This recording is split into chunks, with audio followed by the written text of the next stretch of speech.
নমস্কার বন্ধুরা, আমার ইচ্ছেগুলোতে স্বাগত জানাই।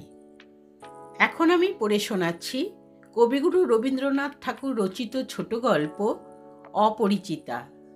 আজ দ্বিতীয় পর্ব। বলা বাহুল্য, বিবাহ উপলক্ষে কন্যাপক্ষকেই কলিকাতায় আসিতে হইল।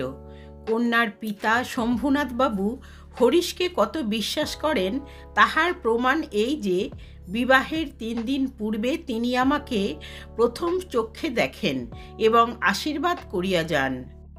বয়স তাঁর 40-এর কিছু এপারে বা ওপারে, চুল কাঁচা, গোঁফে পাক ধরিতে আরম্ভ করিয়াছে মাত্র। সুপুরুষ বটে, ভিড়ের মধ্যে দেখিলে সকলের আগে তাঁর উপরে চোখ পড়িবার মতো চেহারা। আশা করি আমাকে দেখিয়া তিনি খুশি হইয়াছিলেন, বোঝা শক্ত, কেননা তিনি বড়ই চুপচাপ। যে দুটি একটি কথা বলেন যেন তাহাতে পুরা জোর দিয়া বলেন না। মামার মুখ তখন অনর্গল ছুটিতেছিল। ধনে মানে আমাদের স্থান যে শহরের কারো চেয়ে কম নয়, সেইটাকেই তিনি নানা প্রসঙ্গে প্রচার করিতেছিলেন। শম্ভুনাথ বাবু এ কথায় একেবারেই যোগই দিলেন না।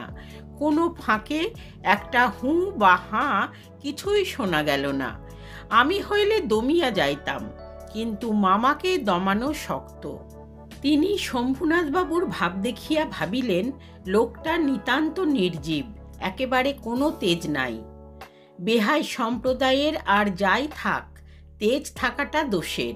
অতএব মামা মনে মনে খুশি হইলেন।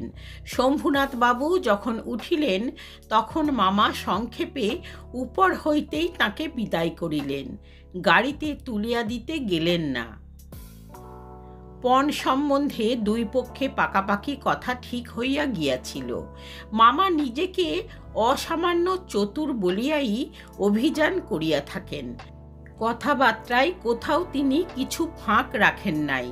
টাকার অঙ্ক তো স্থির ছিলই, তারপরে গহনা কত ভরির এবং সোনা কত দরের হইবে সেও একেবারে বাঁধাবাঁধি হইয়া গিয়াছিল। আমি নিজে এ সমস্ত কথার মধ্যে ছিলাম না, জানিতাম না দেনা পাওনা কি স্থির হইল। মনে জানিতাম এই স্থূল অংশটাও বিবাহের মধ্যে একটা প্রধান অংশ এবং সে অংশের ভার যার উপরে তিনি এক কড়াও ঠকিবেন না। বস্তুত আশ্চর্য পাকা লোক বলিয়া মামা আমাদের সমস্ত সংসারের প্রধান গর্বের সামগ্রী। যেখানে আমাদের কোনো সম্বন্ধ আছে সেখানে সর্বত্রই তিনি বুদ্ধির লড়াইয়ে জিতিবেন, এ একেবারে ধরা কথা।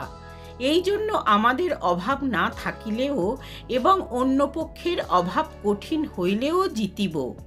আমাদের সংসারের এই জেদ, ইহাতে যে বাঁচুক আর যে মরুক। গায়ে হলুদ অসম্ভব রকম ধুম করিয়া গেল। বাহক এত গেল যে তাহার আদমশুমারি করিতে হইলে কেরানি রাখিতে হয়। তাহাদিগকে বিদায় করিতে অপর পক্ষকে যে নাকাল হইতে হইবে সেই কথা স্মরণ করিয়া মামার সঙ্গে মা একযোগে বিস্তর হাসিলেন।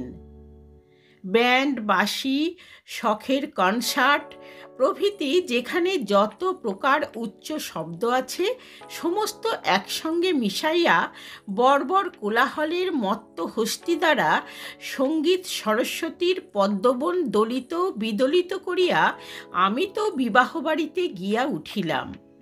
আংটিতে, হাড়েতে, জড়ি জহরাতে আমার শরীর যেন গহনার দোকান নিলামে চড়িয়াছে বলিয়া বোধ হইল। তাহাদের ভাবি জামাইয়ের মূল্য কত সেটা যেন কতক পরিমাণে সর্বাঙ্গে স্পষ্ট করিয়া লিখিয়া ভাবি শ্বশুরের সঙ্গে মোকাবিলা করিতে চলিয়াছিলাম। মামা বিবাহ বাড়িতে ঢুকিয়া খুশি হইলেন না। এক তো উঠানটাতে বরযাত্রীদের জায়গা সংকুলান হওয়াটাই শক্ত, তাহার পরে সমস্ত আয়োজন নিতান্ত মধ্যম রকমের। ইহার পরে শম্ভুনাথ বাবুর ব্যবহারটাও নেহাত ঠান্ডা। তাঁর বিনয়টা অজস্র নয়, মুখে তো কথাই নেই, যদি নিয়ত হাত জোড় করিয়া মাথা হেলাইয়া নম্রতার স্মিত হাস্যে ও গদগদ বচনে কনসার্ট পার্টির করতাল বাজিয়ে হইতে শুরু করিয়া বরকর্তাদের প্রত্যেককে বারবার প্রচুর রূপে অভিষিক্ত করিয়া না দিতেন, তবে গোড়াতেই একটা এসপার ওসপার হইত। আমি সভায় বসিবার কিছুক্ষণ পরেই মামা শম্ভুনাথ বাবুকে পাশের ঘরে ডাকিয়া লইয়া গেলেন। কি কথা হইল জানি না, কিছুক্ষণ পরেই শম্ভুনাথ বাবু আমাকে আসিয়া বলিলেন, বাবাজি, একবার এদিকে আসতে হচ্ছে। ব্যাপারখানা এই, সকলের না হউন, কিন্তু কোনো কোনো মানুষের জীবনের একটা কিছু লক্ষ্য থাকে। মামার একমাত্র লক্ষ্য ছিল তিনি কোনো মতেই কারোর কাছে ঠকিবেন না। তাঁর ভয় তাঁর বেহাই তাকে গহনায় ফাঁকি দিতে পারেন। বিবাহ কার্য শেষ হইয়া গেলে সে ফাঁকির আর প্রতিকার চলিবে না। বাড়ি ভাড়া, সওগাত, লোক বিদায় প্রভৃতি সম্বন্ধে যেসব টানাটানির পরিচয় পাওয়া গেছে, তাহাতে মামা ঠিক করিয়াছিলেন দেওয়া থোয়া সম্বন্ধে এ লোকটির শুধু মুখের কথার উপর ভর করা চলিবে না। সেই জন্য বাড়ির স্যাঁকড়াকে শুদ্ধ সঙ্গে আনিয়াছিলেন। পাশের ঘরে গিয়া দেখিলাম মামা এক তক্তাপোষে এবং স্যাঁকড়া তাহার দাড়িপাল্লা, কোষ্ঠী পাথর প্রভৃতি লইয়া মেঝেই বসিয়া আছে। শম্ভুনাথবাবু আমাকে বলিলেন, তোমার মামা বলিতেছেন বিবাহের কাজ শুরু হইবার আগেই তিনি কনের সমস্ত গহনা যাচাই করিয়া দেখিবেন। ইহাতে তুমি কি বলো? আমি মাথা হেঁট করিয়া চুপ করিয়া রহিলাম। মামা বলিলেন, ও আবার কি বলিবে? আমি যা বলিব তাই হইবে। শম্ভুনাথবাবু আমার দিকে চাহিয়া কহিলেন, সেই কথা তবে ঠিক? উনি যা বলিবেন তাই হইবে? এ সম্বন্ধে তোমার কিছুই বলিবার নাই? আমি একটু ঘাড় নাড়ার ইঙ্গিতে জানাইলাম, এসব কথাই আমার সম্পূর্ণ অনধিকার। আচ্ছা, তবে বসো, মেয়ের গা হইতে সমস্ত গহনা খুলিয়া আনিতেছি, এই বলিয়া তিনি উঠিলেন। মামা বলিলেন, না না, সভায় নয়। এইখানেই গামছায় বাঁধা গহনা আনিয়া তক্তাপোষের উপর মেলিয়া ধরিলেন। সমস্তই তাহার পিতামহীদের আমলের গহনা, হাল ফ্যাশনের সূক্ষ্ম কাজ নয়, যেমন মোটা তেমনি ভারী। স্যাঁকড়া গহনা হাতে তুলিয়া লইয়া বলিল, এ আর কি দেখিব, ইহাতে খাদ নাই, এমন সোনা এখনকার দিনে ব্যবহারই হয় না। এই বলিয়া সে মকরমুখা মোটা একখানা বালায় একটু চাপ দিয়া দেখাইল, তাহা বাঁকিয়া যায়। মামা তখনই তাঁর নোট বইয়ে গহনাগুলির ফর্দ টুকিয়া লইলেন, পাছে যাহা দেখানো হইল তাহার কোনোটা কম পড়ে। হিসাব করিয়া দেখিলেন গহনা যে পরিমাণ দিবার কথা, এগুলি সংখ্যায় দরে এবং ভারে তার অনেক বেশি। গহনাগুলির মধ্যে একজোড়া ইয়ারিং ছিল। শম্ভুনাথ সেইটে স্যাঁকড়ার হাতে দিয়া বলিলেন, এইটে একবার পরখ করিয়া দেখো।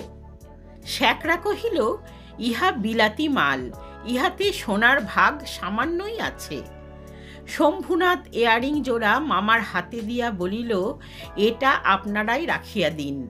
মামা সেটা হাতে লইয়া দেখিলেন, এই ইয়ারিং দিয়াই কন্যাকে তাহারা আশীর্বাদ করিয়াছিলেন। মামার মুখ লাল হইয়া উঠিল। দরিদ্র তাহাকে ঠকাইতে চাহিবে, কিন্তু তিনি ঠকিবেন না, এই আনন্দ সংভোগ হইতে তিনি বঞ্চিত হইলেন।